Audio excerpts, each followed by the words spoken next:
September மாதம் 30ஆம் தேதி பொதுக்காலம் 26ஆம் வாரத்தின் திங்கட்கிழமை.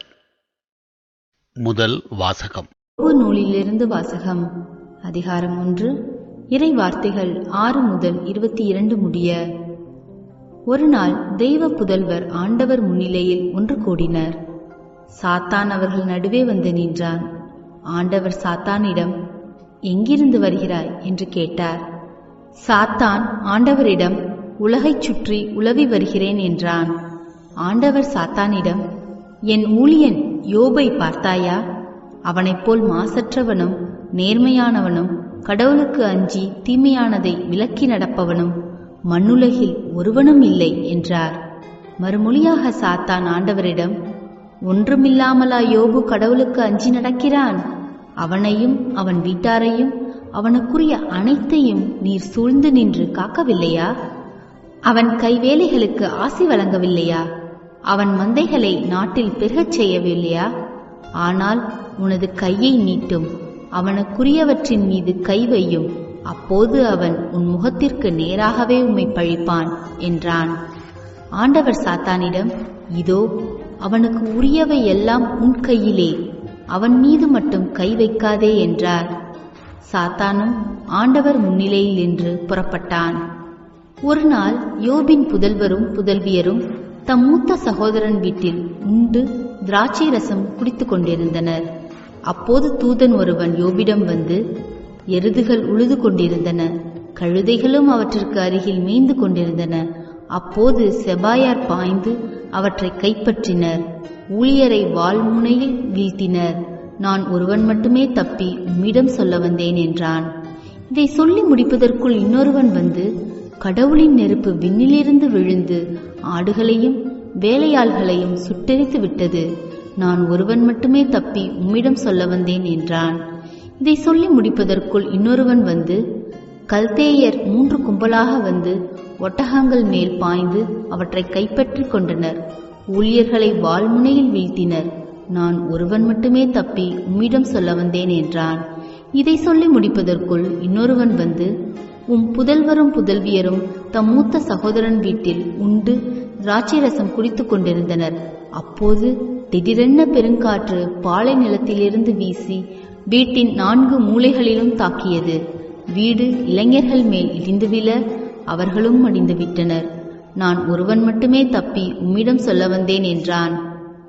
யோபு எழுந்தார், தம் ஆடைகளை கிழித்து கொண்டார், தம் தலையை மழித்து கொண்டார். பின்பு தரையில் விழுந்து வணங்கி, என் தாயின் கருப்பையில் நின்று பிறந்த மேனியாய் யான் வந்தேன், அங்கே திரும்புகையில் பிறந்த மேனியனாய் யான் செல்வேன்.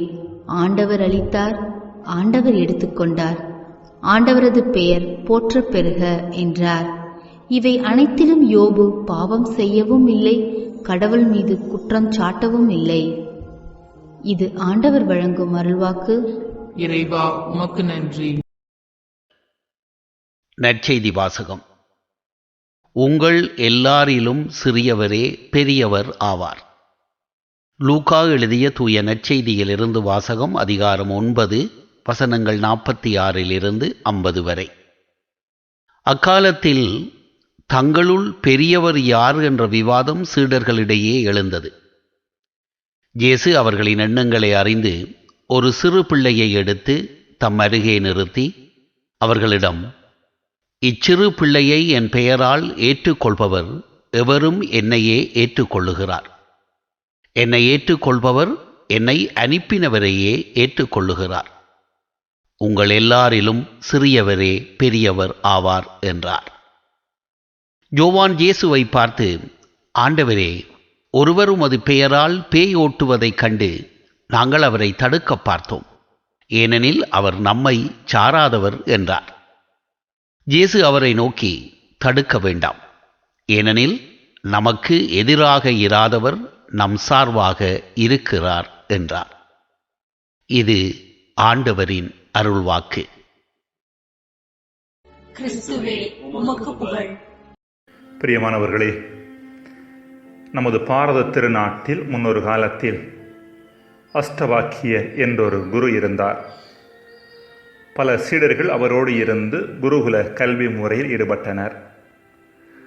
இவர்கள் அனைவருமே பிரம்மச்சாரிகள், திருமணம் ஆகாதவர்கள். அஷ்டவாக்கியருக்கு இவர்கள் போக வேறு சீடர்களும் இருந்தனர். குடும்பங்களில் வாழ்ந்த அவர்கள் அவ்வப்போது அவரை தேடி வந்து அவரது வழிநடத்துதலை பெற்றுச் செல்வது வழக்கம். அவர்களில் ஒருவர் ஜனகர். இவர் அரசராக இருந்தவர், எனினும் ஆன்மீக நாட்டம் கொண்டவர். இவரது அரண்மனையில் நிறைய ஆன்மீக விவாதங்கள் நடந்ததாக சொல்லப்படுகிறது. ஜனகர் தன் குருவை சந்திக்க வரும்போதெல்லாம் அஷ்டவாக்கியர் அவருக்கு சிறப்பு கவனம் கொடுப்பது உண்டு. அவரோடு பேசுவதிலும் அவரை கவனிப்பதிலும் சிறப்பு அக்கறை எடுத்துக்கொண்டார். இது அங்கிருந்த பிரம்மச்சாரிகளுக்கு சங்கடத்தையும் எரிச்சலையும் கொடுத்தது. ஒரு முறை அவரிடமே நேரடியாக இவ்வாறு சொன்னனர்: குருவாகிய நீங்கள் எல்லோரையும் ஒரே மாதிரி பாவிக்க வேண்டும். ஆனால் நீங்களோ ஜனகர் அரசர் என்பதற்காக அவர் மீது சிறப்பு அக்கறை எடுத்துக்கொள்கிறீர்கள் என்றனர். அதற்கு அஷ்டவாக்கியர், உங்களது குற்றச்சாட்டுக்கான பதிலை நான் இன்னொரு நேரம் உங்களுக்கு தருகிறேன் என்று சொன்னார். சிறிது நாட்கள் கழித்து அஷ்டவாக்கியர் தன் சீடர்களுக்கு உரையாற்றி கொண்டிருந்தார். அப்போது ஜனகரும் அங்கு இருந்தார்.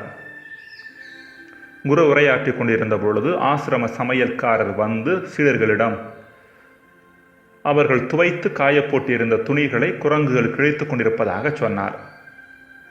உடனே தங்கள் துணிகளை காப்பாற்றிக் கொள்வதற்காக சீடர்கள் அங்கிருந்து விரைந்து ஓடினர். அவர்களது துணி வேறொன்றும் இல்லை, கோவணமும் துண்டும் தான். சிறிது நேரம் கழித்து திரும்பிய சீடர்களிடம் குரு தொடர்ந்து உரையாற்றி கொண்டிருந்தார்.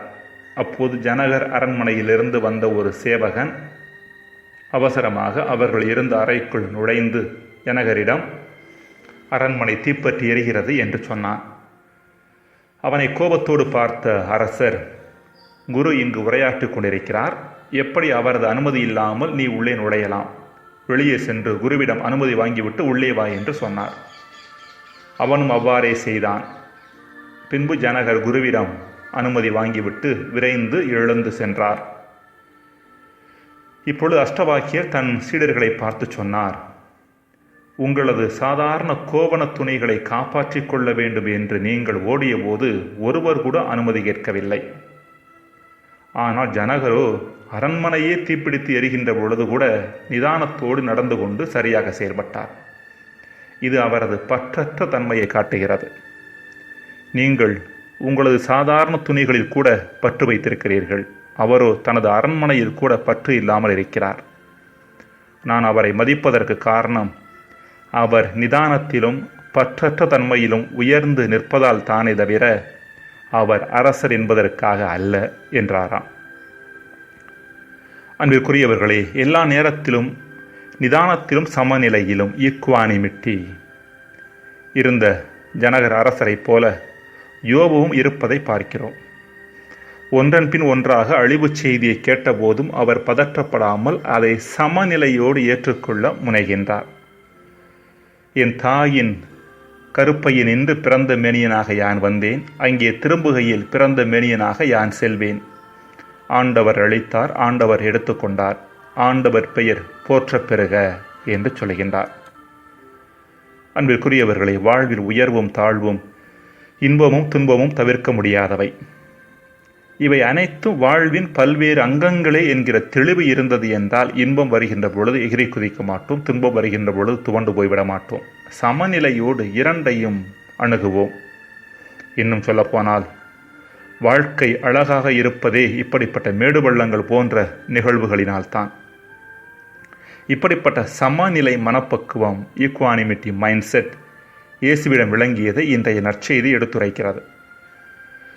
யோவான் இயேசுவிடம், ஆண்டவரே, ஒருவர் உமது பெயரால் பேய் ஓட்டுவதைக் கண்டு நாங்கள் அவரை தடுக்க பார்த்தோம், ஏனெனில் அவர் நம்மை சாராதவர் என்கிறார். வேறு வார்த்தைகளில் அவர் இயேசுவிடம் சொன்னதை சொல்ல வேண்டுமெனில், இயேசுவே, உங்களுக்கு கிடைக்க வேண்டிய பாராட்டும் புகழும் அங்கீகாரமும் யாரோ ஒருவனுக்கு போகிறது என்பதுதான்.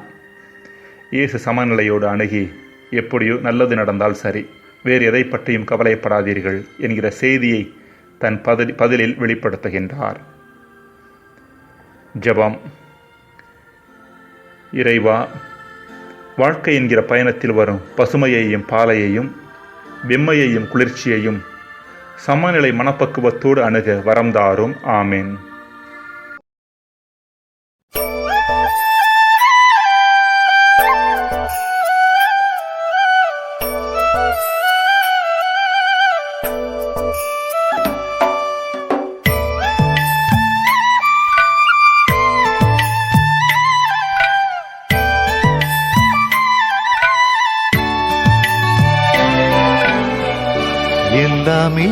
இழந்தாலும் எல்லாரும் இகழ்ந்தாலும் இயேசுவே நீ மட்டும் போதுமே. எதிரிகள் சூழ்ந்தாலும் காரிருள் வீழ்ந்தாலும் இயேசுவே அருகில் நீ போதுமே. எல்லாம் இழந்தாலும் எல்லாரும் இகழ்ந்தாலும் இயேசுவே நீ மட்டும் போதுமே. எதிரிகள் சூழ்ந்தாலும் காரிருள் வீழ்ந்தாலும் இயேசுவே அருகில் நீ போதுமே.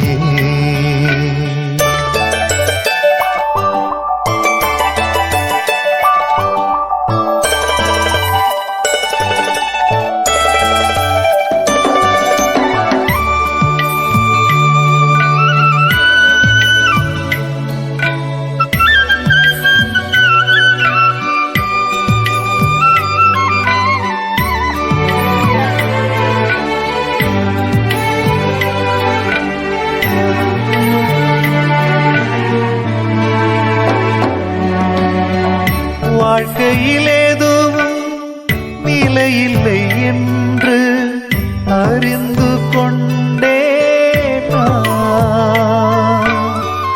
வாழ்க்கையில் எதுவும் நிலையில்லை என்று அறிந்து கொண்டேன். சேர்த்த பணமும் சொந்தமும் பந்தமும் சேர்த்த பணமும் சொந்தமும் பந்தமும் எதுவும் நிரந்தரமல்ல. எதுவும் நிரந்தரமல்ல. எல்லாம் இழந்தாலும் எல்லாரும் இகழ்ந்தாலும் இயேசுவே நீ மட்டும் போதுமே.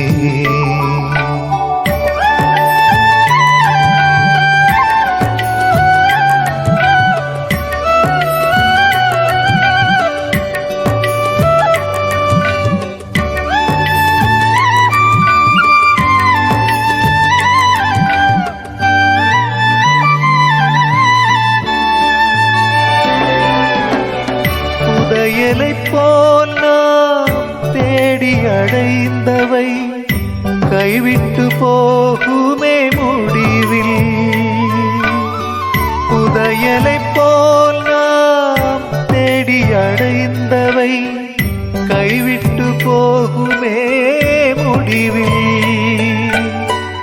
இறையருள் இல்லாமல் அலைகின்ற வாழ்க்கை இறையருள் இல்லாமல் அலைகின்ற வாழ்க்கை திசை தெரியாமல் போகுமே.